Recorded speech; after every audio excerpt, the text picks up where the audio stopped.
Dear members and guests, welcome to our webinar, Geometry in Arts. For those who don't know me, I am Barbara Faranik-Matonet, founder and president of the Art Circle.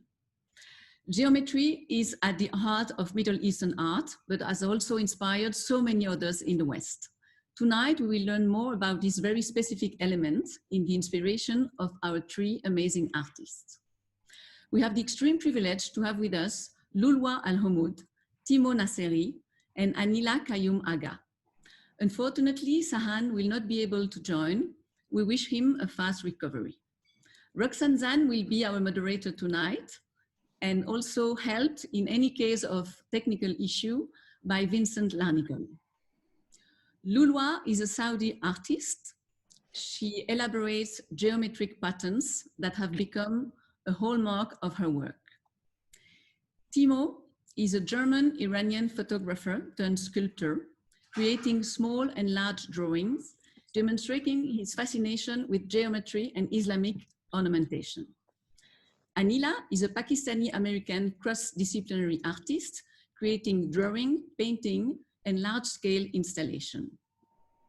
Roxane, our moderator, has recently published an amazing book that has been the inspiration of this webinar tonight. She has a long career in the art world, from museum to arts institution, such as the Iran Heritage Foundation, Asia House, Ismaili Institute, and the British Museum. She worked for Sotheby's Middle East and the Gulf till March 2020. She sits currently on the advisor council of the Picter Art Prize. Roxane is the co-author of Geometry and Art in the Modern Middle East. Before starting, I have a few administrative matters.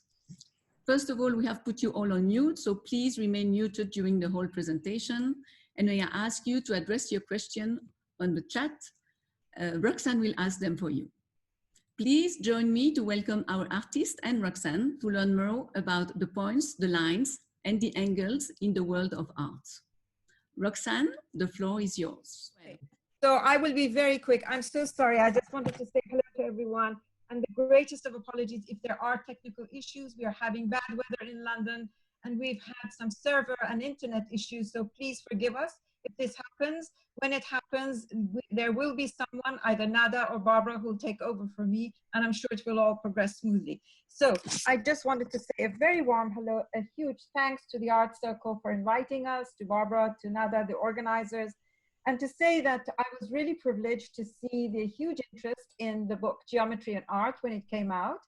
And we've had 24 artists in the book who've all talked about their practice and why geometry has become a central concern in their practice. By the way, if you lose me as I'm speaking, just somebody make a gesture.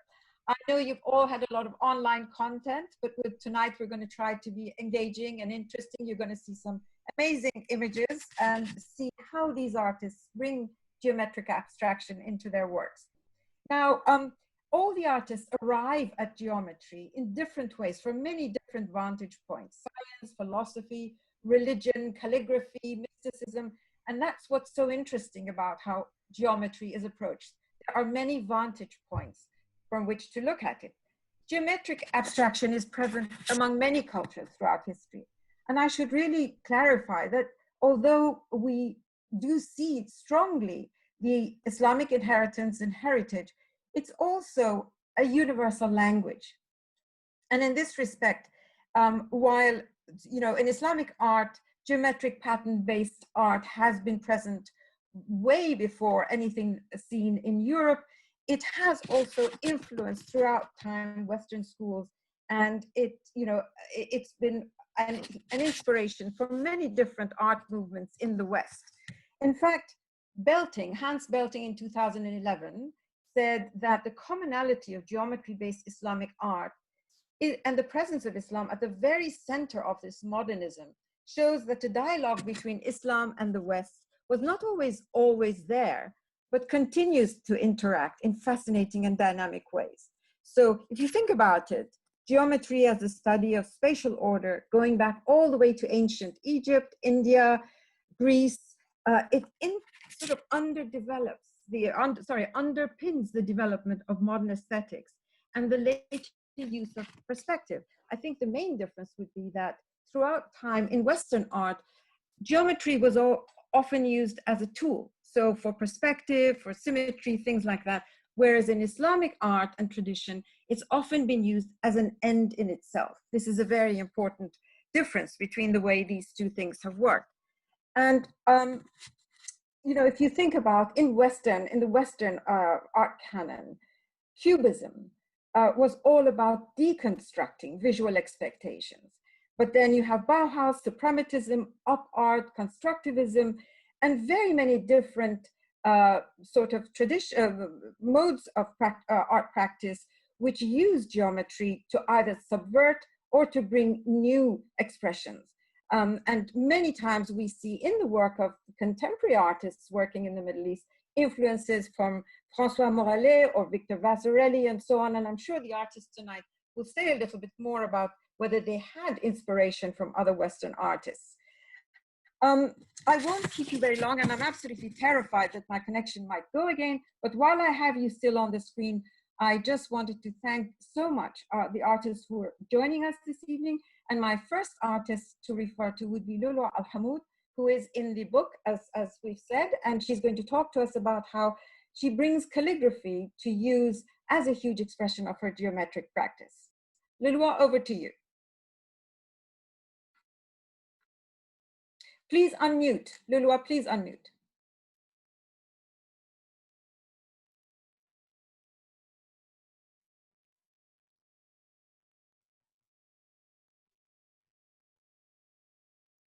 You have to unmute, Lulwa. We can't hear you. The button on the lower left-hand corner. Yes. Thank you. Assalamu alaikum, and thank you, everyone. And thank you for the Art Circle. Thank you, Roxanne. I'm honored to be in this book, which has the most important subject, in my opinion. I will start. Sorry, can I go to the first slide, please? The one before? Okay, thank you.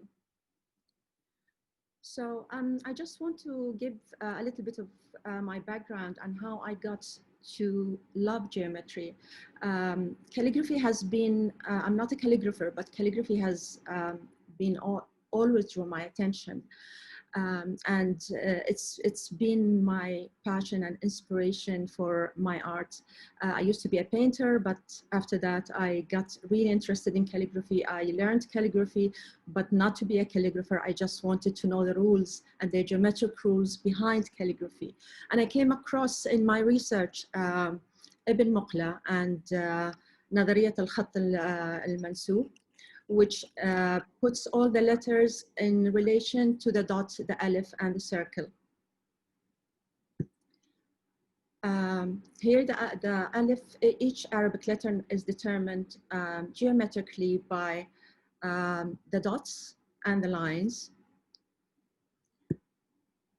And of course, we must not forget how much the Muslim artists left behind, the legacy of what they left. I mean, the geometric patterns, we all know that it starts with a dot and a line, and then all the shapes come from that dot and line, and the circles and the triangles, and after that, all the other shapes.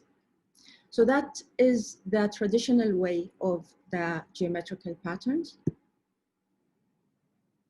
I came across the Vedic square, which was used in the North Indian system to measure the stars. And it's a 9x9 grid. It became my obsession, actually, and I used it to combine the two theories of Ibn Muqla. And I wanted to create a pattern that is more of a language than just a visual. So here I come up with my own numbers. So I put the circle and the square together, and I follow the numerical strings of each Arabic letter, and I join them. And here I get a visual pattern for each Arabic letter. which is a kind of a new code for each letter. So here is the shapes of each Arabic letter. And then when we superimpose, we start getting a language, words. Here is that 28 alphabet altogether of the circle and the square.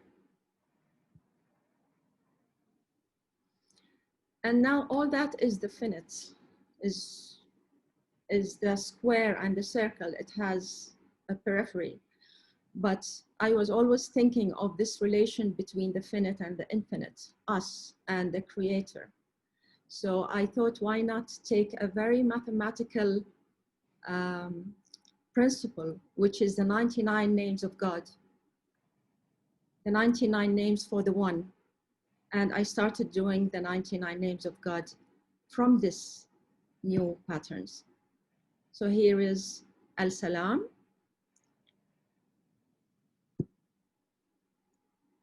Al-Shakur, Al-Mateen. And this is another thing that I did, which is not a painting or a silk screen printing. This was at the London Design Biennale. And it was an installation with mirrors. I tried to create this illusion of a sphere, although it wasn't a sphere, it was a back projection only on one flat area. But with the diagonal mirrors, it acted like a square, like a sphere. Here's other images from different angles.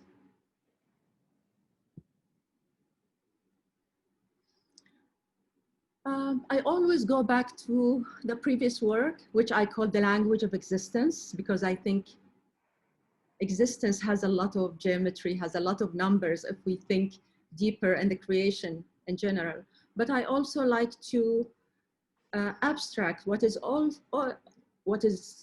already abstract, which is the language, the writing, the script. So I kind of deconstruct and reconstruct the words again. This is Allah, and it's, if you follow the black and the silver, you will read it from different sides, and it's like they're intertwined together. I sometimes think of a text in a geometric way completely. So this is the word kun. So I think of kun as just a circle, and then it's something that I open, like folded. I also do some more classical work. The most geometric style of Arabic calligraphy, of course, is the Kufic. But I also come up with my own compositions of each word and each letter.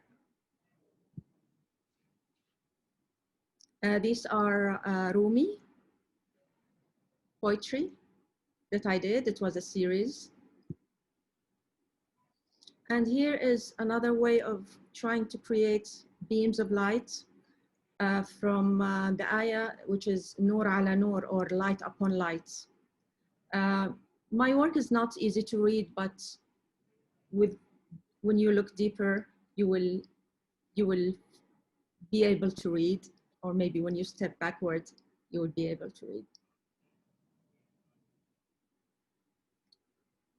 This is a laser cut. Here I use just one element, which is the circle, and I create, for example, this وَرَبُّكَ فَكَبِّرْ is a verse from the Quran.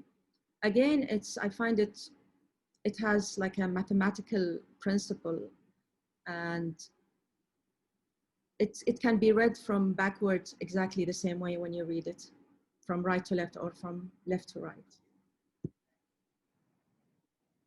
This is Huwa, and here I use just one element, which is a square, and I use it in different ways to create Huwa.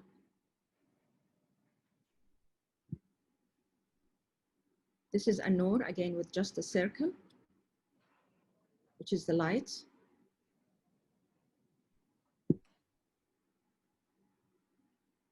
And this is inspired by the dots from the qalam. So I create layers to give the illusion of a cube.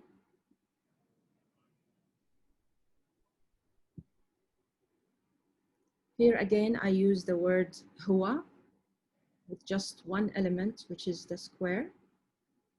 And again, it's reconstructed, the ha on top and the huwa, the waw inside. So I try to find different geometric ways of writing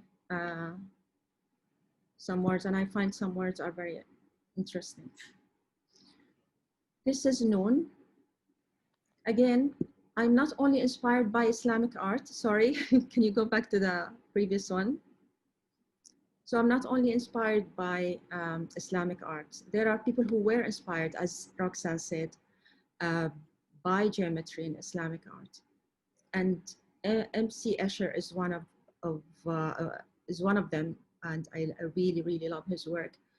And in this work, I try to create a 3D effect and a visual ambiguous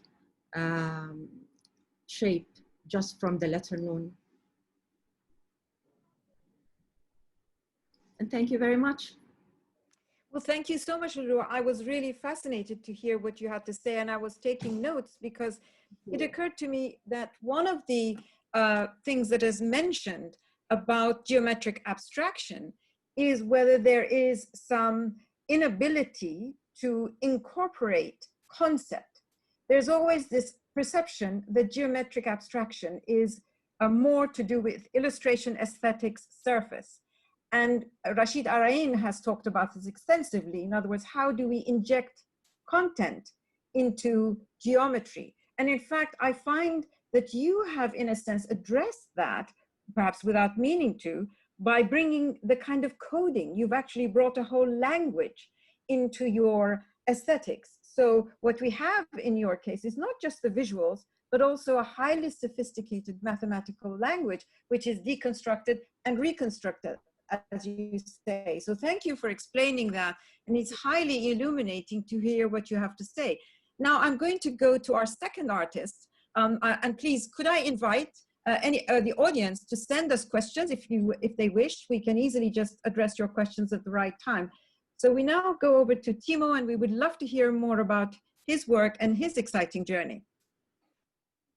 Hello, I hope everybody can hear me. So thank you for the invitation. Thank you, the Art Circle, and thank you, Roxanne, for this wonderful publication, which I'm so happy to be part of. I want to walk you briefly through two bodies of work of mine, starting with, let's see if that works, starting with one that was inspired by the Muqarnas. So let's see if that works. Okay. So I grew up with pictures of the Muqarnas.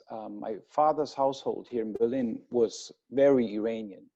But only when I stood in front of one of them for the first time in real in Isfahan, it felt like I was looking at a sublime riddle that I had to solve.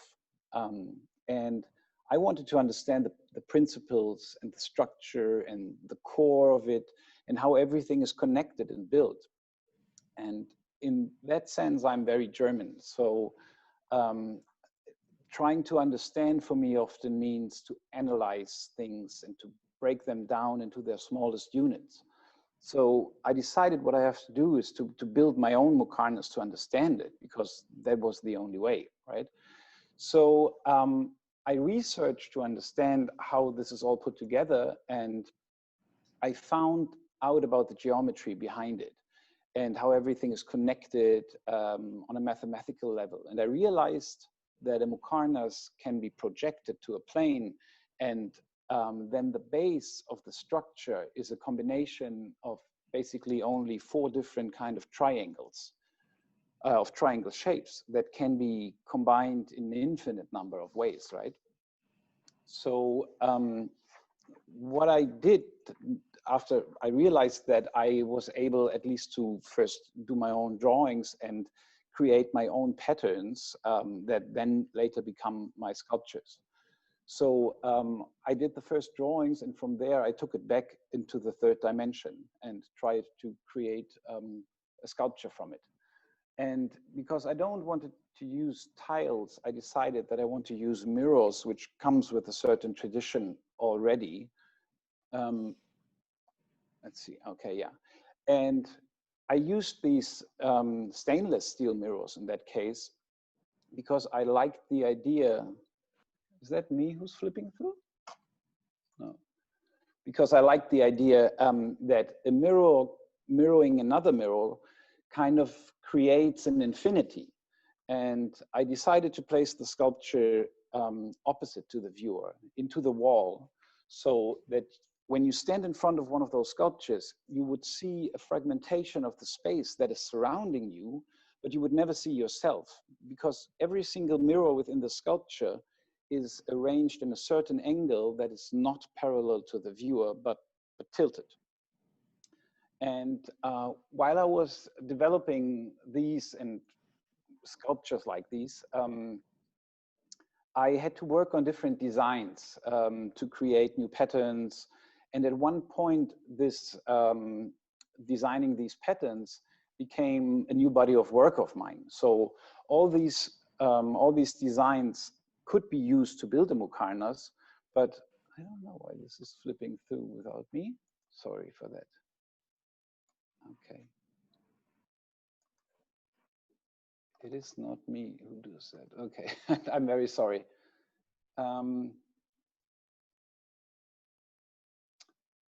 Okay. So these drawings became an ongoing project, and I use only white ink and a ruler and a compass to do them. And all these numbers and formulas you see there are actually a way to describe the measurements of these basic 4 triangles. So in that sense, I kind of did the repetition over and over again, and by doing this, I've found a method to work my way through infinity. But as I mentioned, I grew up in Berlin, and growing up in Western Europe, my way was mainly influenced by the Western view of the Western way of viewing. So with the Renaissance, the invention of the perspective happened in the art. And in fact, this is what you can call the main difference between art in the West and the East, the invention of the perspective view. So in the Renaissance, suddenly there was a division between the Eastern and the Western viewer, right? The perspective invention in the arts made the viewer more important than the image. So suddenly everything had to be set into perspective to the viewer. And you can say that the autonomy of images was kind of lost. So the Eastern world didn't really follow that track. And here, every pattern and every ornament and every image still was a fragment of an infinite by higher means, and not a representation of the real world. So I decided to build a space where these 2 worlds, the East and the West, could kind of meet. And this was a room where the viewer will try to put himself into perspective, but will automatically get lost in the infinite reflection of mirrors. As you see, arranged in a traditional design that is the same as I used on my drawings. So what you see is a room roughly 6 by 6 meters, which is covered in about 5,000 single mirrors. And each of them is mounted with a slight tilt again on the wall. So you don't get an even reflection, but a totally scattered one, where it becomes impossible to see yourself as a whole. You only see this kind of fragmentation. And as a viewer, you would lose yourself in this geometrical infinity. So you can say what I'm looking for in geometry in art is is kind of an infinity through concepts of repetition, reflection, and transformation. And working with geometry is a bit like maybe sensing another world that exists detached from the material world and kind of independent of space and time. But also geometry as a language, as like an alphabet that can be used and that you would find in very different and unexpected places. So, and as an example, I will quickly walk you through another body of work where geometrical shapes become what I call a universal alphabet. So, and this started like this. I found a picture online. This is the picture. And I was a bit confused about it. I read the text saying the USS Leviathan in camouflage in 1918. And first of all, I thought it's a joke, but it wasn't, because I found more images like this. And I realized also that these ships during the First World War were also in color, but we only have black and white images of it. So basically, what you see is a camouflage called Razzle Dazzle from World War I that was used on British and American ships. It was the time before radar was invented, and the camouflage was meant to confuse the eye of German submarines to make the ships harder to target. And I was wondering, because as strange as they seem, the designs remind me quite a bit on things I saw elsewhere. So I first researched the history of this camouflage and how it came to life, and I realized that it's quite an interesting story that I wanted to work with. So basically, there are three different stories how the camouflage came to life. The first one is the well-known one. There was a British painter who served in the Navy in the Mediterranean, who is named as the inventor of this camouflage. He served on a ship and proposed his idea of a camouflage, and they decided to do it, and roughly 4,000 ships were painted like this. This is the well-known story. The second story is that a biologist, a British, 2 years earlier already, proposed a camouflage which was based on animal patterns to the British Navy. And the camouflage looked pretty much the same like the one they later did. So he and the painter got into a lawsuit after the war about who the inventor of the camouflage is. The biologist lost the case and is kind of forgotten by now. But the third story was then finally what really made me want to work about it. And the third story is that Pablo Picasso, when he was walking down, I think the Corniche in Marseille one day with Gertrude Stein, spotted one of those ships and yelled out that somebody has stolen his art. And I was a bit surprised, because when you think of Picasso, he's often named as the one who, let's say, borrowed a couple of ideas from native and tribal African art. And so what I did, I looked into it, and I realized that, especially in African traditional art, you will find a lot of basic geometrical shapes in certain variations that are all kind of mirrored. And I kept on researching and realized it's not only the African art. You would find it more or less everywhere. You would find it in Japan, in kabuki masks. You would find it in Indonesian art, in Maori, even in North American traditional art. So the same kind of principle is kind of used almost everywhere, and you see it in animals as well, as I showed before. And what they all have in common is this mirroring and a variety of geometrical basic shapes. So what I did, I went back to the original designs of the ships of the Razzle Dazzle camouflage and from the First World War, and just took them and mirrored them. And suddenly, somehow, everything made sense, because I got these hybrid forms that are something between an insect, a traditional mask, a totem, a demon. To me, they were like forms and shapes that feel kind of charged with a certain power. And what I try to do with working with these and bringing them back to these is like getting them back their mystical powers. So that the picture holds a bit more than just the normal information. But during this process, I had to look at the single units of each of those designs, and I had to take them apart. So they're like the black shapes and the yellow ones, like in this example. So what I did, I kind of realized that these basic geometrical shapes are a kind of an alphabet. So I took them all apart and got the single shapes and ended up with what I then later called a universal alphabet. So very basic geometrical elements that you would find in every culture on every continent through the centuries, right? Where geometry often functions as a representation of maybe things that cannot be named. And so far I collected roughly 750 of those shapes. And I placed them on the wall where they feel like an alphabet, like letters. Some of them I tried to put them back into the bigger shapes and ended up with these big sculptures, which I call keepers.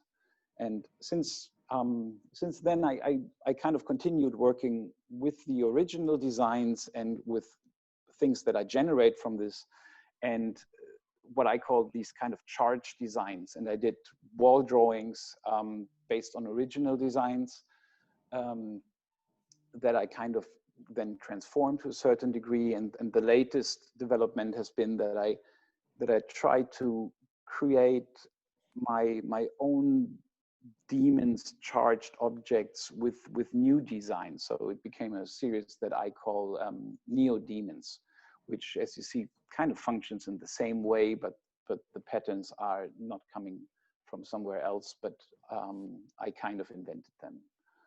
And yeah, this is actually basically it for today from my side. Well, thank you so much for that fascinating presentation, Timo. I have to say a number of questions have come to us, to you rather. The first one from Amani Roy. When she first saw the photo of your first work in the book, she wasn't sure it was symmetrical. Was it deliberate or was she imagining it? So how do you feel about these optical illusions, Timo? Did you understand the question? I'm not sure if I know which one she talks about. One of the Muqarnas designs, or what do you mean? It would be, I suppose, the constellation works in the book. They must be. I'm not sure about that. But usually geometry plays a certain part. But often in the works I do, it can very quickly happen that you lose the sense for a certain kind of symmetry and geometry in my works if you step a bit aside. So, for example, when I talked about this Muqarna sculptures, which I inlaid in the wall, only when you really stand in front of them, you realize how geometrically they are arranged and constructed. So in that sense, I think all of my works are pretty symmetrical. Pretty symmetrical. There are other questions as well. Another one, Timo, for you. First of all, there was a general question, and I think that probably applies to all the artists. If there are inquiries or interest in purchasing works from these artists, please consult their websites and try to contact them directly through their website or on Instagram or whatever. So that's one question that's come through, which is how do we contact the artists for purchasing work? The second question, again to you, Timo, is a question about your method of measurements to make accurate measurements to reach an infinity installation. So when you want to reach infinity, how do you have to have perfect measurements, and how do you do that? Yeah, I mean, the whole construction, when we were talking about the triangles in the earlier works, if you are not perfect in the measurements, whether in the drawings or the sculptures, you won't get to a certain infinity, because there always has to be a certain fit. So the measurements have to be very, very precise. So the single unit of an infinity has to be perfect to reach an infinity.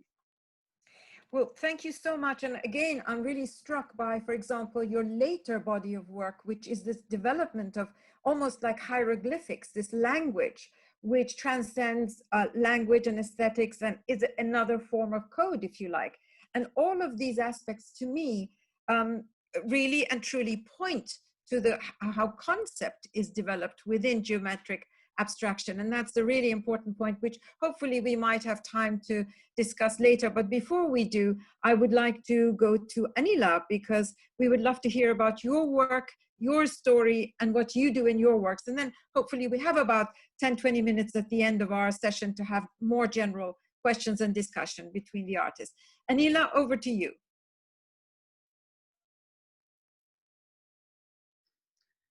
Good morning, everybody. I'm signing in from the US, so it's morning for me.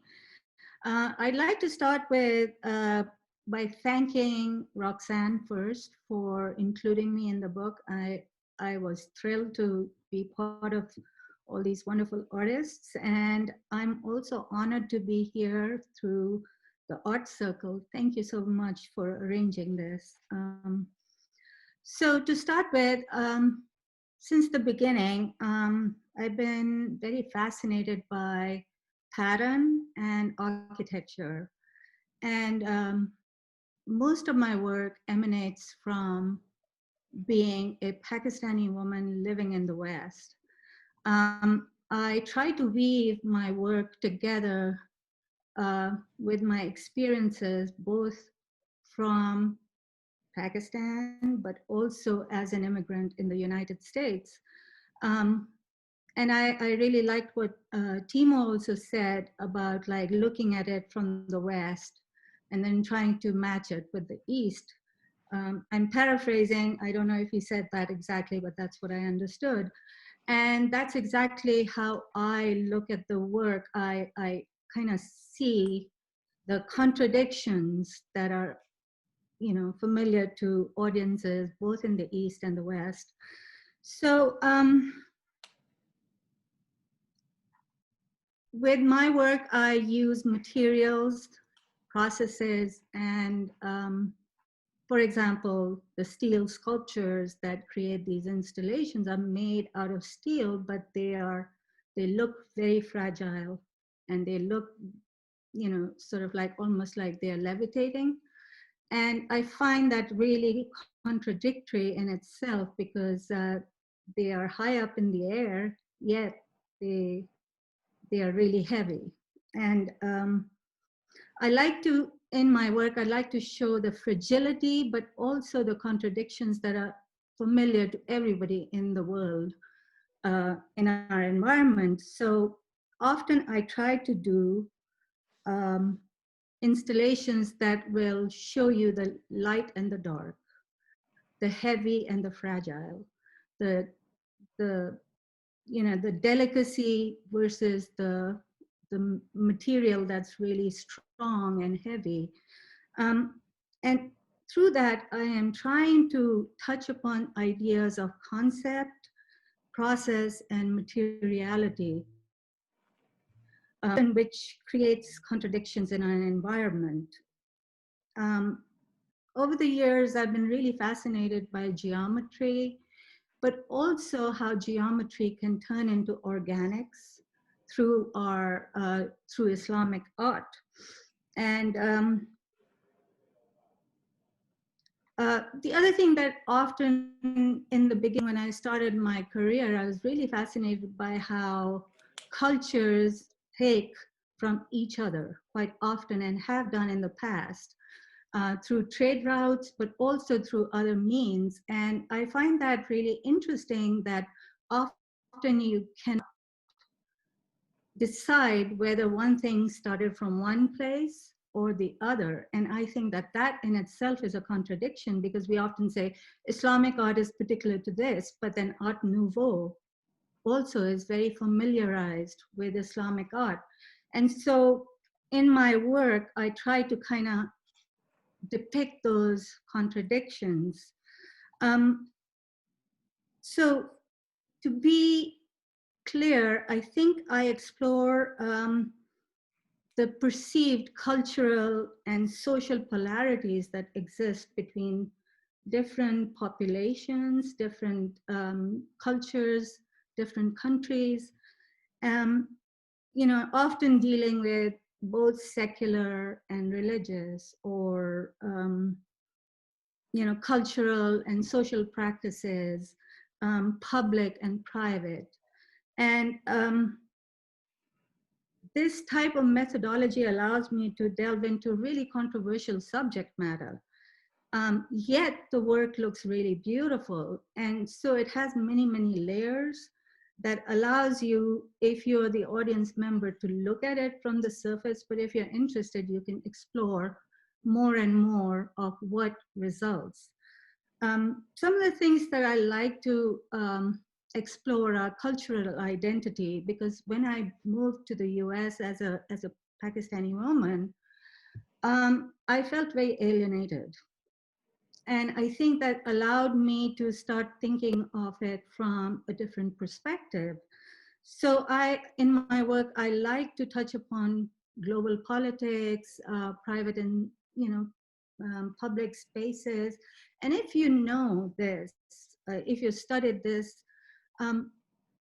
I often think about the idea of like how a city has been built from prehistoric, you know, time periods to now. Often it has been men who have created our cities, and the input from women is very limited. And so another aspect of my work is to create this public space made by a woman that kind of creates a feminine environment, yet I'm using materials that may be really heavy or mostly ascribed to men. And I find that really interesting in my work also.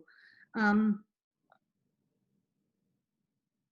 then, you know, the other thing that really occurs to me quite often is that, you know, all of the different cultures across the world often accept things that have been set upon, like traditions, without question.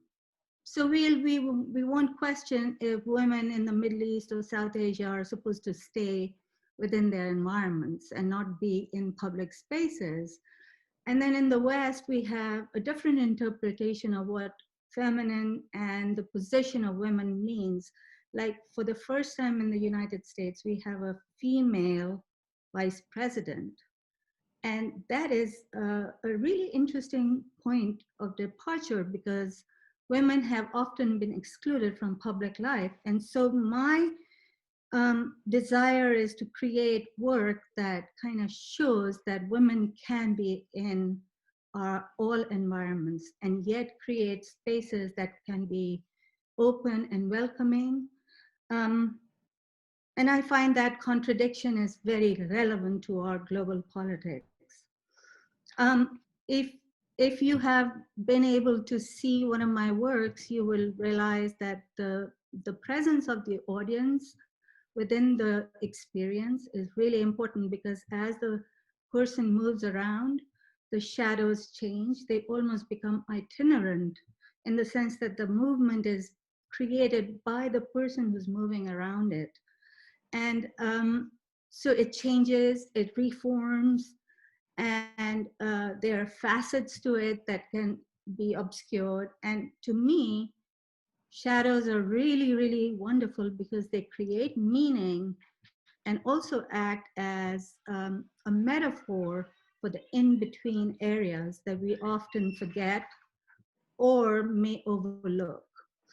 I like to kind of figure out where I belong as an artist and how I have navigated the spaces that I may not have been born to, but I now call home. And so you know, the space cannot be formed without the shadows, and the shadows create meaning. And I find that that's really interesting. The one thing that I'd like to clarify, though, is that often people think that I'm making work about religion, and that is not true. I think my work is more about creating an understanding or a dialogue, how boundaries can be formed and intersections can be created. So it's sort of like on the verge of trying to explain to people that when you intersect, you also create boundaries. And I am really interested in delving into this controversial idea of like what race means, what color is, you know, of like a person versus Black versus white, Caucasian versus African, Pakistani versus, you know, American. And I think our world is so caught up in the differences, we often forget that we are really very similar. And we draw from each other. And so that, to me, is an interesting element.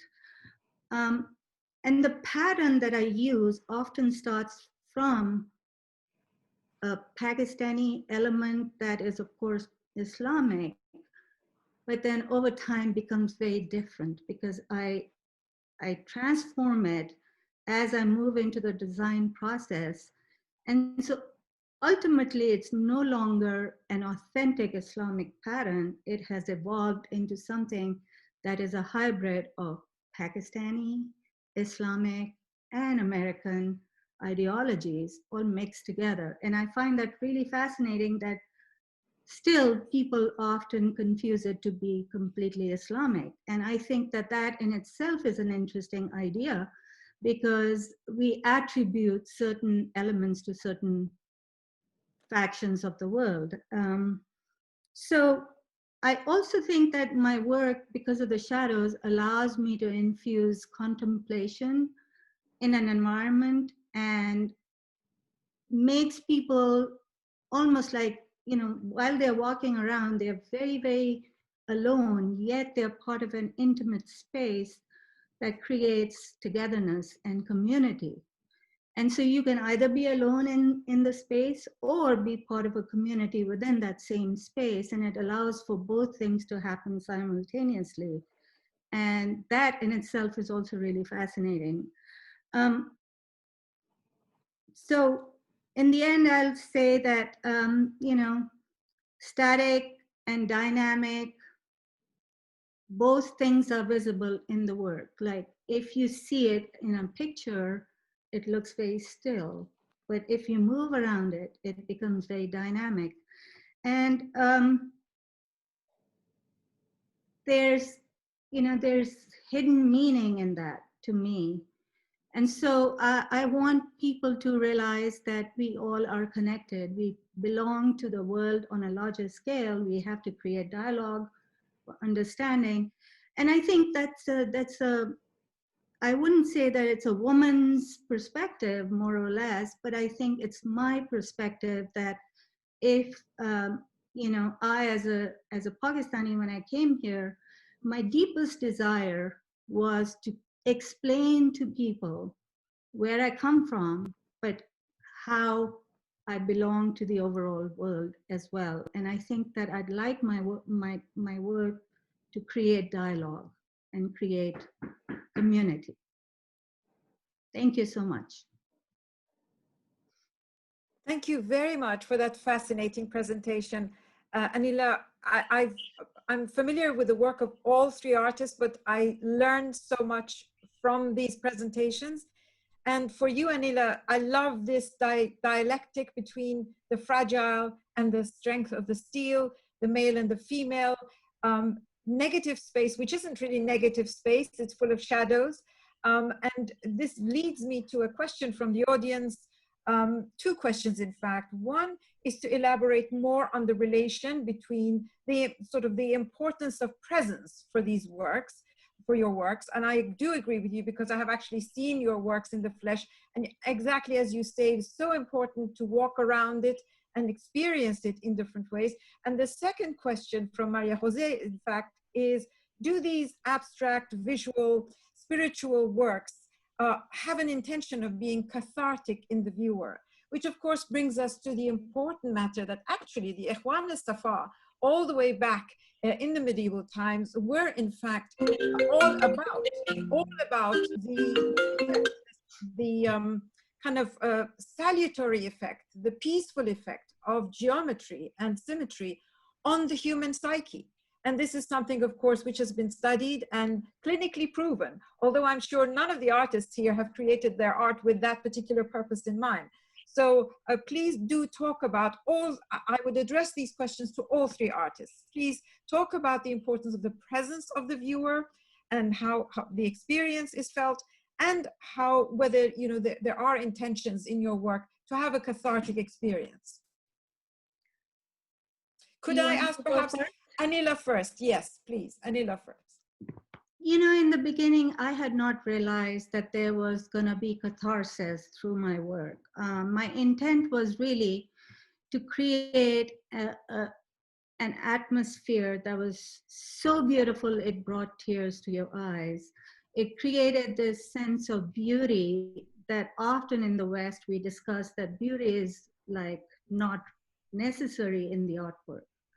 And, you know, since I come from the East, for me, it was really important to show my professors in graduate school, but also later when I started working as a professional artist, explain to people that, you know, the world and religions and any way that when we approach a sunset, we look at the beauty of it. It makes us feel something. And so I wanted to kind of combine the East and the West concept of, like, you know, it's not just, you know, the surface beauty, it's also how you feel. And so once I started creating these environments, I realized the power that one can have through work that makes you think beyond just your position in life. I think it's really important to view the world, the earth, the environment as a single entity that feeds each other. Everything feeds off it.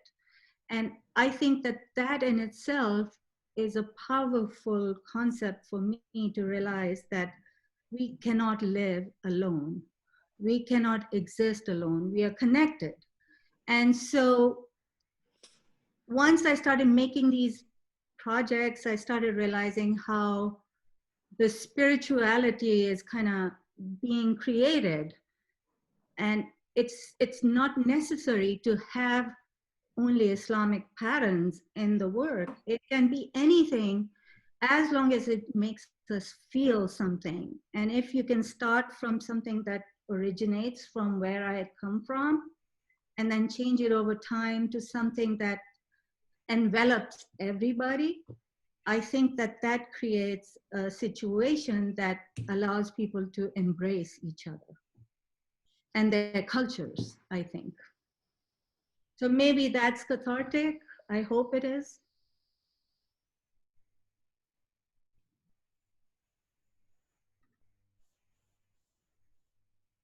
Timo, would you like to? Yes, Timo, would you like to go ahead and answer those in that context, please? Yeah, so thank you for the question. I don't know if I can answer that properly, because when I create my works, they usually origin in a curiosity of mine. I want to find out about how things work in the world. So it's a very egocentric view on I want to find out. So I'm not thinking too much about the viewer or how this is connecting people. So I'm kind of ignorant in that case. But later, obviously, it plays an important role to, because when I create my works, like you saw with the drawings or the paintings of the ships, I often think that there's more in the pictures, drawings, sculptures than their purest form. It really feels sometimes like I'm looking for a certain kind of power that these things hold. So I'm looking for charged art, let's put it like this. This can go together with beauty, but not necessarily has to. So yeah, my starting point is as I said, more a curiosity about the world, about how things function, and about things that kind of might not be within our horizon that are somewhere beyond what we can give names to. So yeah, that is basically my approach to these things. Well, I mean, geometry does in fact refer to the laws of nature, to biology, to the laws of physics, to the laws of mathematics, and all of those explain the mechanics of our universe. So that is totally understandable, Timo. And that's, as I say, artists seem to come to the topic of geometric abstraction from all sorts of vantage points. So Lulwa, as what I see you as a mathematician practically. As a mathematician, how do you approach your work? Some of your installations are highly technical. And do you find that the experience of the viewer is so important to you? What is your intention when you create? You are on mute. Lulwa, you have to unmute. Again, I'm very much close to Timo. When I research something, it started as a very personal thing, researching my connection with the whole world. But I mean, I had my sketches and my and the ideas that I showed you for 8 years in a book. It was just I kept it for me. I did not think of showing it to anyone.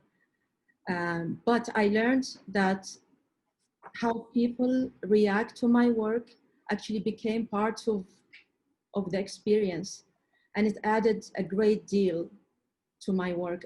And I realized that communication is another dimension that really adds to the work itself. So what people think and their perspective and where they stand, how they explain it, and how they look at it after I explain it, all that became another dimension that I really, really enjoy. So I think it is very important. Thank you. Well, thank you so much. Now we're almost running out of time. There's one final question. Before we go to that final question, I just wanted to say, in fact, you know, there's this famous saying, when you die, you're not remembered so much for what you did, but how you made people feel. And I think that the three artists here today bring so much in terms of how they make people feel. Their art, whether intentionally or not, creates this strong and wonderful and emotive response in all those who see this work.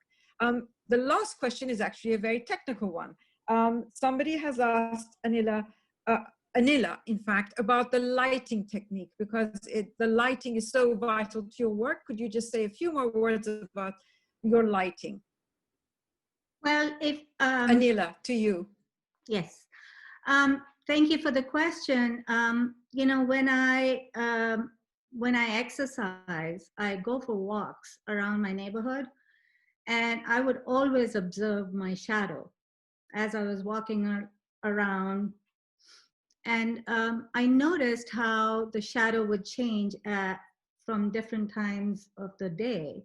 So if I were walking in the afternoon versus the morning, it was very different. And so that was the start of it. And then I realized also that I was really fascinated by the trees. And when you walk under them, there's this wonderful sprinkling of shadows, yet the light filters through. And I thought that was so beautiful. And then I often would go to this monument in Lahore where I was born.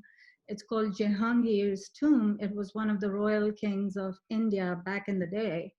And so there's this beautiful building that was constructed, and it had all this mirror work, but also all these tiles, and they had these jalis, which was really beautifully made out of marble. They were carved.